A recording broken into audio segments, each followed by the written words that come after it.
পুনর্বাসন না করে অমানবিক ও অগণতান্ত্রিক হকার উচ্ছেদ বন্ধ করার আবেদন জন উদ্যোগের। গোটা রাজ্যের সাথে শান্তিপুরেও চলছে হকার উচ্ছেদ অভিযান। মুখ্যমন্ত্রীর প্রকাশ্য বিরক্তি প্রকাশের পর কে বেশি বড় তা প্রমাণের জন্য প্রতিযোগিতা লেগেছে, এমনই অভিযোগ জন উদ্যোগ সংগঠনের। কলকাতা থেকে শুরু হয়ে মফস্বলে শহরে চলছে প্রশাসনের ভাষায় দখল মুক্তির অভিযান। অথচ কদিন পরে মুখ্যমন্ত্রী 1 মাস সময়ের কথা বললেন। শান্তিপুরে দিন 10 আগে তৃণমূল কংগ্রেস পরিচালিত পুরসভার পক্ষ থেকে মাইকে প্রচার করে ফুটপাত খালি করে দেওয়ার জন্য বলা হয়। তারপর পুরসভা খালি করতে নামবে। পুরসভার কর্তা ব্যক্তিরা সংবাদ মাধ্যমে বিবৃতি দেন যে যারা নিজেরা সরে যাবেন তাদের জন্য পৌরসভা ভাববে, কিন্তু যারা সরবেন না পুরসভা তাদের কাছ থেকে ক্ষতিপূরণ আদায় করবে। পাশাপাশি পুরসভার কর্তা ব্যক্তিরা এবং এমনকি বিরোধী বিজেপি কাউন্সিলরও একসাথে গিয়ে হকারদের উঠে যেতে বলেন। এর বিরুদ্ধে কোনো শক্তিশালী রাজনৈতিক কণ্ঠস্বর না উঠে আসায় এবং ব্যবসায়ী সংগঠনের ভূমিকাও হতাশাব্যঞ্জক হওয়ায় হকাররা ব্যক্তিগতভাবে চেষ্টা চালান, কিন্তু তার কথা শোনার জন্য কাউকেই পান না। তখন তারা নিজেরা দোকানের ছোট পুঁজি বাঁচানোর জন্য নিজেরাই সরে যেতে শুরু করেন। এই ঘটনা শান্তিপুর জন উদ্যোগকে নাড়া দেয় বলেই জানিয়েছে সংগঠনের সদস্যরা। হকারদের পাশে থেকে জন উদ্যোগ সিদ্ধান্ত নেয় সোমবার তারা পুরপতির সঙ্গে দেখা করে জানতে চাইবেন যে এই উচ্ছেদ অভিযানের জন্য কোনো লিখিত সরকারি নির্দেশ বা সিদ্ধান্ত আছে কিনা। পুরপতির সাথে দেখা করলে তিনি বলেন তারা বিকল্পের চেষ্টা করছেন, কিন্তু কোনো লিখিত নির্দেশ তিনি দিতে পারেননি। এরপর সেখান থেকেই তারা এসডিও রানাঘাটের সাথে দেখা করতে যান। গিয়ে জানা যায় তিনি ছুটিতে আছেন। তখন এক আধিকারিকের সাথে কথা বললে তিনি জানান তিনিও কোনো লিখিত নির্দেশ বা সিদ্ধান্ত পাননি। এরপরই শান্তিপুর জন উদ্যোগের পক্ষ থেকে এসডিওর কাছে মেমোরান্ডাম দিয়ে আসা হয়, দাবি রাখা হয় এ ব্যাপারে সরকারি লিখিত নির্দেশ বা সিদ্ধান্ত থাকলে তা যেন জনসমক্ষে আনা হয়। লিখিত নির্দেশ বা লিখিত সিদ্ধান্ত না থাকলে অবিলম্বে উচ্ছেদ অভিযান বন্ধ রাখতে হবে। এই মেমোরান্ডাম দিয়ে ফিরবার খানিকক্ষণ পরে পুরসভার থেকে ফোন করে আমাদের জানানো হয় যে এই নির্দেশ আছে। তখন কপি চাইলে বলা হয় ওখানে ভেন্ডিং জোন কমিটি ইত্যাদির কথা আছে, মিটিং করার পর আমাদেরকে দেওয়া হবে। ততদিন অভিযান স্থগিত থাকবে কিনা জানতে চাইলে কোনো স্পষ্ট উত্তর পাওয়া যায়নি বলে জানিয়েছেন সদস্যরা। এরপরই কালনা থেকে খবর আসে যে সেখানকার এসডিও জানিয়েছেন বিকল্প পুনর্বাসনের ব্যবস্থা করে তবেই উচ্ছেদে নামা হবে। এই নিয়ে জন উদ্যোগের বক্তব্য জনসমক্ষে রাখার জন্য সোমবার শান্তিপুর পাবলিক লাইব্রেরির সামনে ভগ্নস্তূপের ওপর দাঁড়িয়ে পথসভা করা হয়। আমাদের বক্তব্য হাজির করা হয়, বিকল্প পুনর্বাসনের ব্যবস্থা না করে উচ্ছেদ নয়, হকারদের সাথে আলোচনা করতে হবে। লকডাউন পরবর্তী কঠিন অর্থনৈতিক পরিস্থিতিতে এই উচ্ছেদ অমানবিক এবং অগণতান্ত্রিক, এই বক্তব্য রাখা হয়। ওলগা টেলিস মামলা থেকে শুরু করে সুপ্রিম কোর্টের বিভিন্ন রায় উল্লেখ করে জীবনের অধিকার যে রুজি রোজগারের অধিকারের ওপর নির্ভরশীল একথা তুলে ধরা হয় এবং স্ট্রিট ভেন্ডর অ্যাক্ট 2014 কথা উল্লেখ করে বক্তারা বক্তব্য রাখেন।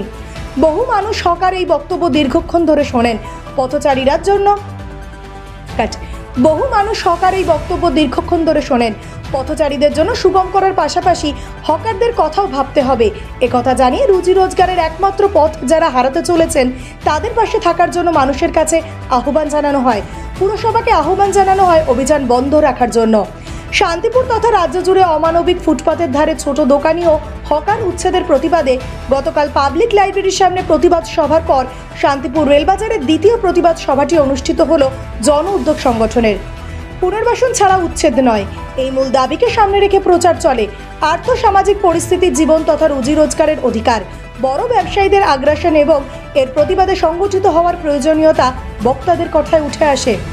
সবার শেষে উচ্ছেদ হওয়া ছোট দোকানিরা এসে জন উদ্যোগের প্রতিনিধিদের সাথে কথা বলেন। আগামীতে জন উদ্যোগ তাদের পাশে থাকার প্রতিশ্রুতি দেয়। আপনার কাছে একজন আইনজীবী হিসেবে এটা কি আপনি যেটা বলতে চাইছিলেন মাইকে যেটা বলছিলেন বারে বারে যে এরকম অ্যাক্ট আছে, হকারদের অধিকার আছে এবং অ্যাক্ট আছে, তাহলে উচ্ছেদ কেন? সেটা আমাদেরও প্রশ্ন। 1986 সালে মহারাষ্ট্রে যখন বস্তি উচ্ছেদ হয় তখন তার বিরুদ্ধে ওলগা টেলিস বলে এক সাংবাদিক মামলা করেন, খুব বিখ্যাত মামলা, ওলগা টেলিস মামলা। তিনি বলেন যে জীবিকার অধিকারটা জীবনের অধিকারের সাথে সম্পৃক্ত।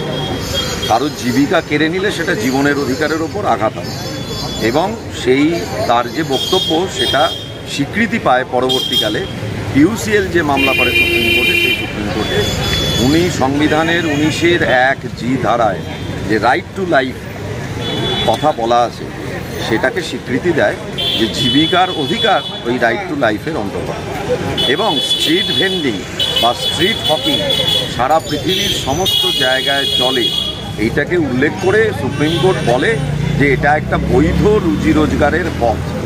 কিন্তু সাথে সাথে এটাও বলে যে হ্যাঁ, ফুটপাথকে যাতে পথচারী ব্যবহার করতে পারে, যাতে তাকে রাস্তায় নামতে হয় বা রাস্তার জায়গা যাতে দখল না করতে হয়, তার মধ্যে একটা ব্যালেন্স আনতে হবে। কিন্তু এ নিয়ে একের পর এক মামলা হয়, কোনো সরকারই এ নিয়ে সম্পূর্ণ সদিচ্ছা দেখায়নি। একের পর এক মামলা হয়, ইউসিএল মামলা করে, একের পর এক মামলা হয়ে শেষ পর্যন্ত সুপ্রিম কোর্ট নির্দেশ দেয় যে ইমিডিয়েট কেন্দ্রীয় সরকার তুমি একটা আইন তৈরি করো, এবং সেই আইন 2014 সালে স্ট্রিট ভেন্ডার্স অ্যাক্ট বলে একটা আইন 2014 সালে পার্লামেন্টে পাস হয়। তাতে স্ট্রিট ভেন্ডার কারা, মোবাইল ভেন্ডার কারা, কারা স্টেশনারি ভেন্ডার মানে থেমে আছে, স্থানু কারা চালা নিয়ে ঘুরে বেড়াচ্ছে, এগুলো ভাগ করা হয় এবং বলা হয় যে এদেরকে চিহ্নিতকরণ করতে হবে, এদেরকে লাইসেন্স নয় সার্টিফিকেট দিতে হবে যে তুমি ভেন্ডার, তুমি এই জায়গায় ব্যবসা করছো, কতদিন ধরে করছো, তোমার বিকল্প রুজি রোজগার আছে কিনা, কিসের ব্যবসা করছো, এই দিয়ে তুমি লিস্ট বানাবে। লিস্ট বানিয়ে একটা কমিটি তৈরি করবে, সেই কমিটি শহরের বিভিন্ন জায়গা কোনটা ভেন্ডিং জোন হবে, কোনটা নন ভেন্ডিং জোন হবে সেটা ঠিক করবে, এবং তারপর সেই ভেন্ডিং জোনে কটার থেকে কটা কে থাকবে, কিভাবে থাকবে, কার সেই পুনর্বাসনের অধিকার আছে, এইগুলো ঠিক করে তারপরে তুমি 1 মাসের নোটিশ দিয়ে উচ্ছেদ অভিযান চালাতে পারো।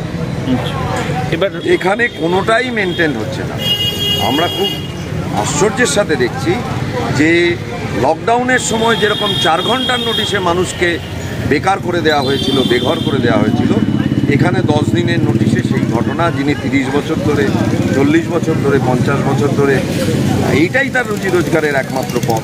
ভারতবর্ষের মতো অত্যন্ত গরিব বেকারের দেশে সরকার যেখানে লোককে কাজ চাকরি দিতে ব্যর্থ, তারা নিজেরা দিন গুজরান করছেন, সেখানে এইভাবে 10 ঘন্টার নোটিশে এটা করাটা অমানবিক, অগণতান্ত্রিক, সংবিধান বিরোধী এবং বেআইনি। এক্ষেত্রে পুরসভার ক্ষেত্রে বলা হচ্ছে যে বাড়ি বা স্থাবর মানে বাড়ি আর কি, বসত বাড়ি, এই ধরনের কিছু পড়লে নোটিশ দেওয়া হবে, কিন্তু হকার দেওয়া হবে না, এই কারণে তারা কোনোভাবেই অধিকারী নয়, তাই নোটিশ দেওয়া হবে না। তাহলে স্ট্রিট ভেন্ডার একটাই তো কোনো জায়গা থাকে না। পার্লামেন্টে পাশ করা স্ট্রিট ভেন্ডার অ্যাক্ট 2014 এটা বলেনি যে যারা স্ট্রিটে ব্যবসা করেন, যারা রাস্তায় ব্যবসা করেন, ফুটপাতে ব্যবসা করেন, তাদেরকে বিনা নোটিশে উচ্ছেদ করা যাবে। আচ্ছা, এই সংক্রান্ত অ্যাক্ট আমি দাবি নিয়ে জোর গলায় কথা বলছি যে এটা বলেনি যে যেহেতু তারা রাস্তায় ব্যবসা করছেন, যাদের নিজস্ব বাড়ি নেই, ট্রেড লাইসেন্স নেই বলেই তাকে উচ্ছেদ করা যাবে, এটা সুপ্রিম কোর্ট বলেনি। আচ্ছা, আরেকটি বিষয় হচ্ছে যে এই যে স্বইচ্ছায় তুলে দেওয়া মানে উঠে যাওয়া, তুলে দেওয়া কিন্তু এখনো পর্যন্ত হয়নি। অনেকেই আপনি এখানে দাঁড়িয়ে মিটিং করছেন, সেখানে সবাই করেছে, কি কারণে? পৌর প্রশাসকরা দুটি শব্দ ব্যবহার করেছেন, হাতজোর করে বলেছেন, বিনয়ের সাথে বলেছেন, এটা যেমন ঠিক কথা, তেমনি এটাও তারা সাংবাদিকের কাছে বিবৃতি দিয়ে বলেছেন যে যদি স্বেচ্ছায় তুলে নিয়ে যান তাহলে আমরা বিকল্পের কথা ভাবব, যদি স্বেচ্ছায় না তুলে নিয়ে যান আমাদের ভাঙতে হয় তাহলে আমরা তার কাছ থেকে পেনাল্টি আদায় করি। সুতরাং একজন গরিব মানুষ যার পাশে কোনো বিরোধী কণ্ঠস্বর এসে দাঁড়াচ্ছে না, তিনি তার ক্ষুদ্র পুঁজিকে বাঁচানোর চেষ্টা করবেন, এটাই স্বাভাবিক। ভয়ে এবং বিকল্প না পেয়ে তারা এই রাস্তা হয়তো বেছে নিয়েছেন। আরেকটি বিষয় হচ্ছে যে যাদের জন্য আপনারা বলছেন বা যাদের সহমর্মীরায় আপনারা এক জায়গায় হয়েছেন, তাদের সংখ্যাটা এত নগণ্য কেন? তারা তো সারা শান্তিপুর থেকে সমস্ত হকার ভাইয়ের আজকে রাস্তা জুড়ে থাকার কথা ছিল, কী কারণে তারা নেই? আমি এইটা বলবো যে আসলে এই কথাটা তাদের জন্য বলছি শুধু এরকম না, এই কথাটা আমাদের জন্যও বলছি, কারণ আমরা জন উদ্যোগের পক্ষ থেকে অত্যন্ত ক্ষুদ্র হলেও এটা বিশ্বাস করি যে কারুর গণতান্ত্রিক অধিকারের ওপর কোনো আঘাত, অন্য অংশের গণতান্ত্রিক অধিকারের ওপর আঘাত নেমে আনবার রাস্তা পরিষ্কার করে। আজকে হকার ভাইদের ওপর আঘাতের বিরুদ্ধে যদি আমরা কথা না বলি, যখন স্কুল শিক্ষকের চাকরি বিনা নোটিশে যাবে বা কাউকে ছাঁটাই করা হবে, তখন তার বিরুদ্ধেও কথা বলার কেউ থাকবে না। হ্যাঁ, এইটা প্রশ্ন যে বিরোধী কণ্ঠস্বর দুর্বল হওয়ার কারণে হকার ভাইরা বিক্ষিপ্ত, বিচ্ছিন্ন শান্তিপুরের ক্ষেত্রে, কিন্তু কালনায় উল্টো ঘটনা ঘটেছে। কালনায় আজকেই বিকেল 3টে 200 হকার সদস্য তারা গিয়ে বিডিওর কাছে ডেপুটেশন দিয়ে এসেছেন এবং বিডিও বলেছেন যে আমরা এখনই কোনো উচ্ছেদ অভিযান চালাচ্ছি না, আমরা বিকল্প ব্যবস্থা এসডিও কালনার এসডিও সাহেব এটা বলেছেন। তা এটা এই বিপরীত চিত্রও আছে শান্তিপুরে। এটা আমাদের দুর্ভাগ্য যে শান্তিপুর একটা ঐতিহ্যশালী গণতান্ত্রিক আন্দোলনের পীঠভূমি হওয়া সত্ত্বেও শান্তিপুরে বিকল্প বিরোধী কণ্ঠস্বর দুর্বলতার কারণে হকাররা নিজেরা ভয় পেয়ে হোক বা প্রতিবাদে সংগঠিত না হয়ে হোক তারা খুলে নিয়েছেন। তারা কি মনে করছেন আগামী দিনে সবাই সংগঠিত হবে বলে মনে হয়? এটা আমি তো ভবিষ্যৎ বক্তা নই, আমি বলতেও পারবো না। আমরা মানুষের কাছে জন উদ্যোগের পক্ষ থেকে আহ্বানটা রাখলাম। আপনার মনে থাকবে যে যখন কেউ কথা বলেনি লকডাউন নিয়ে, যখন পুলিশ রাস্তায় কান ধরে উঠবোস করিয়েছে নাইট কারফিউ অমান্য করবার দায়, আমরা পুলিশের কাছে গিয়ে একমাত্র সংগঠন যারা পুলিশের কাছে গিয়ে ওই ঘটনার প্রতিবাদ করেছিলাম। আনুমানিক 25-30 বছর বর্তমানে দর্জির কাজ। তো এই যে আপনার দোকান তুলে দিলেন, সেটা কি কারণে তুলে দিলেন? কি কারণে তুলে দিলেন এটা তো বলতে পারবো না। চেয়ারম্যান সাহেব এসে বললেন হাত জোর করে এই ব্যাপার সারা পশ্চিমবাংলার সাথে এখানেও পরিষ্কার করতে হবে, পরিষ্কার হচ্ছে। তো সেক্ষেত্রে এখন কি চিন্তা ভাবনা করছেন, কিভাবে চলবে?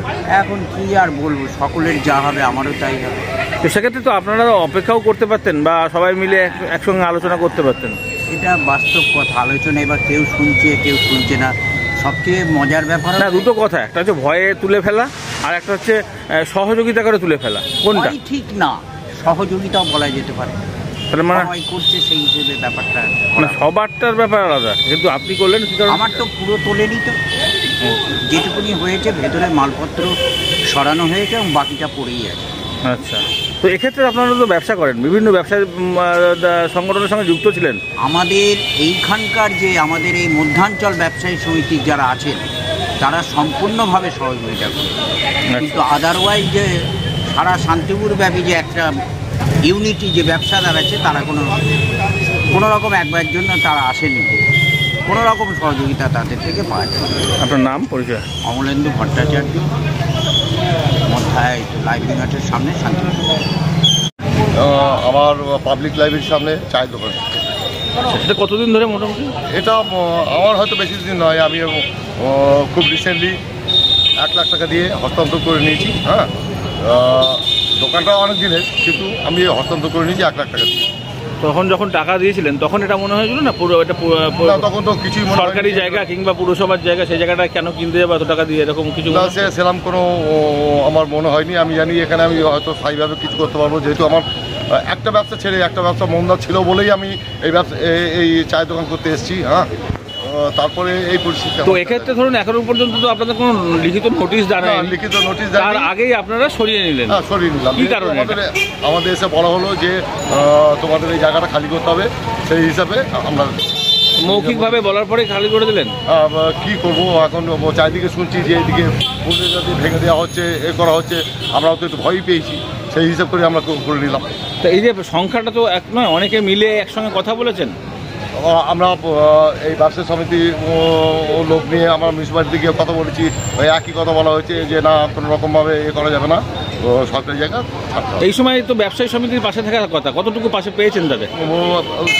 ওরা এসে যতটুকু এসে বলেছে চলো এতে চলো, মিটিং করেছে, এর সঙ্গে ছিলাম, কিন্তু কোনো আশ্বাস বা পাশে থাকা না, সেরকম আশ্বাস বলতে কি, ও সবার যা হচ্ছে তাই। আচ্ছা, আরেকটি বিষয় হচ্ছে যে এখন কি করে চলবে ভাবছেন? কি করে মানে আমি তো দিশাহারা, আমার তো আর কোনো উপায় নেই। এই চায় দোকান করে তবু আমি মোটামুটি চালিয়ে নিতে পারছিলাম সংসার, কিন্তু এখন আর কোনো উপায় নেই। আচ্ছা, তো সেক্ষেত্রে এখন থেকে মানে এই দোকান ইট টিট বা যা জিনিসপত্র সবই নিয়ে চলে গেছে? আর জিনিসপত্র সবই নিয়ে গেছি, আর একটু পড়ে আছে ওই যে ভাঙা টুকরো দেখছেন, ওই টুকরো আছে, ওটুকু ভেঙে ফেললেই আমার মানে এখানকার। আচ্ছা, আরেকটি বিষয় বলছি, আপনারা লিস্ট তৈরি করেছেন কে কে বসেছিলেন কোথায়, কার কার দোকান কোথায়, এরকম? এটা করা আছে, এটা প্রত্যেক দোকানে একটা ছবি তুলে করা আছে যে এই দোকানে আমি ছিলাম, ওই দোকানে ও ছিল, বিশেষ দোকানে বেশি ছিল, এটা করা। আপনাদের কি ট্রেড লাইসেন্স আছে? ফুটপাতে তো কোনো ট্রেড লাইসেন্স দেওয়া হয়। তাহলে পুনর্বাসন কি আগামী দিনে পাবেন বলে মনে হচ্ছে? এটা সে সরকারের হাত।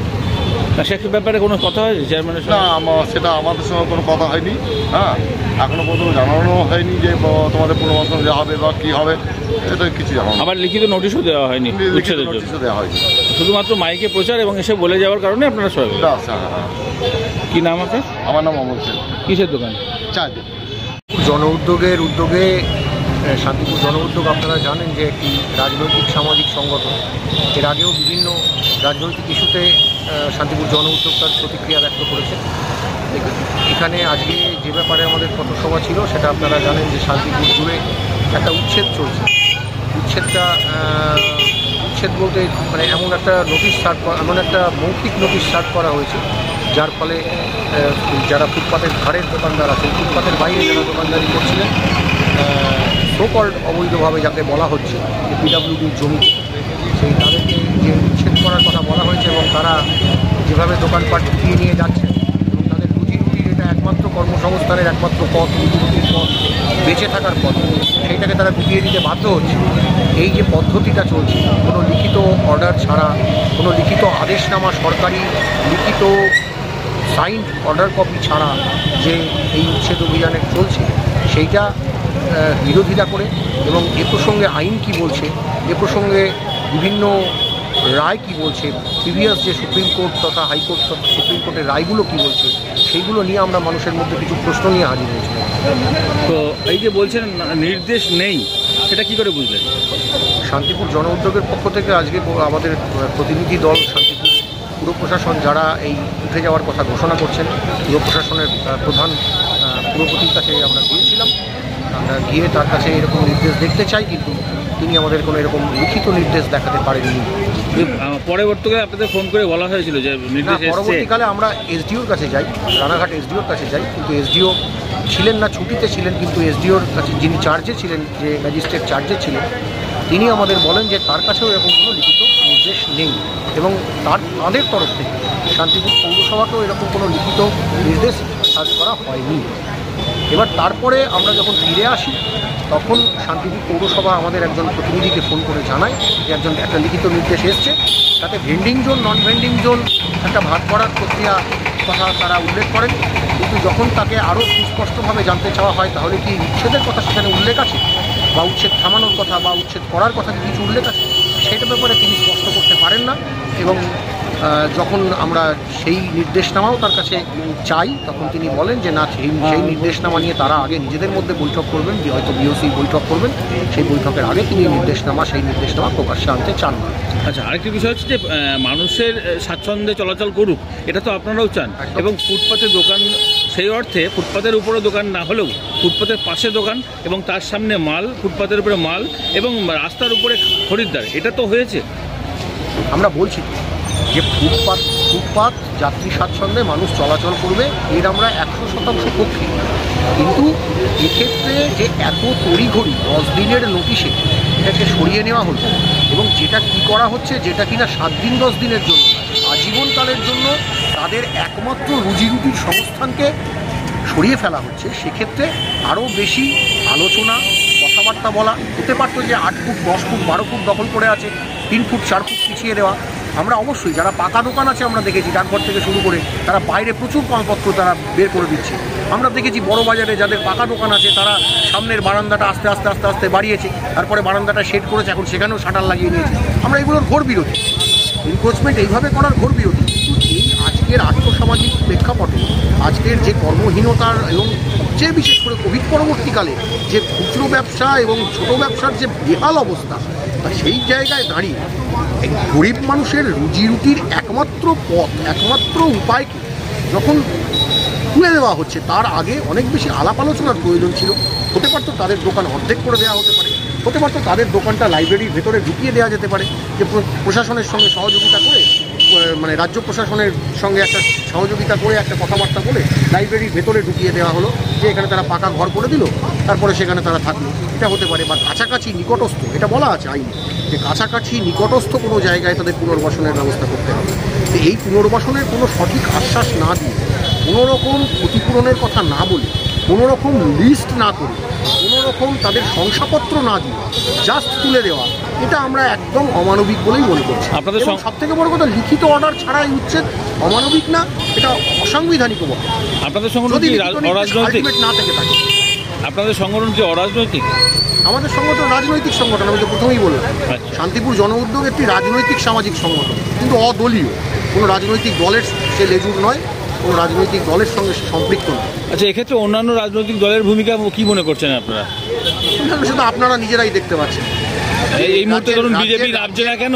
রাজ্যের মূলত যে মূল বিরোধী দলের দলনেতা যখন বলছেন, তিনি শো অফ করে বলছেন যে আমি বুলডোজারের সামনে বুক পেতে দাঁড়াবো, অথচ এই 2014 যে ভেন্ডিং অ্যাক্ট, সেই ভেন্ডিং অ্যাক্ট থেকে সুকৌশলে কেন্দ্রীয় সরকারের নিয়ন্ত্রণাধীন এলাকা এবং রেলের এলাকাকে বাদ রাখা হয়েছে।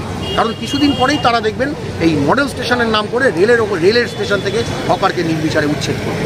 কাজেই সারা ভারতবর্ষ জুড়ে বিজেপির যে নীতি, বিজেপির যে পলিসি, মানুষের রুজি রোজগার, জমি জঙ্গলকে কেড়ে নেওয়ার যে পদ্ধতি, সেই পদ্ধতির আমরা বিরোধিতা করছি। এবং সেইটা করে তারা যদি এখানে এসে শুধুমাত্র কথা দিয়ে এইটাকে বিরোধিতা করতে চায়, তাহলে সেটা বড় হাস্য। এর আগে বহু বামপন্থী দলদেরকে এইরকম সংকটপূর্ণ অবস্থায় নামতে দেখা গেছে, তো এক্ষেত্রে এখনো পর্যন্ত কাউকে দেখা যাচ্ছে না, এটা কিভাবে দেখছেন? সেটা তারা বলতে পারবেন। এখন বামপন্থী দল ভোটের সময়, নির্বাচনের সময় তারা এসে দাবি করবেন যে তাদের দলের প্রার্থীরা ভীষণ যোগ্য, বাকিরা ভীষণ অযোগ্য। শুধুমাত্র পার্টি পলিটিক্সকে ইমপ্লিমেন্টেশন করতে গিয়ে যেটা গণপলিটিক্স, যেটা মাস পলিটিক্স, সেটা বারবার বিঘ্নিত হচ্ছে বামপন্থী দলের পক্ষ থেকে, সেটা তো পরিষ্কার করেই দেখা যাচ্ছে। কারণ অন্যান্য দলগুলোর মতো তারাও পার্টি পলিটিক্স এবং ভোট পলিটিক্সকে কেন্দ্রিক রাজনীতি করছেন। আর যদি না হতো তাহলে এই সময় তাদেরকে ব্যাপকভাবে রাস্তায় দেখা যেত।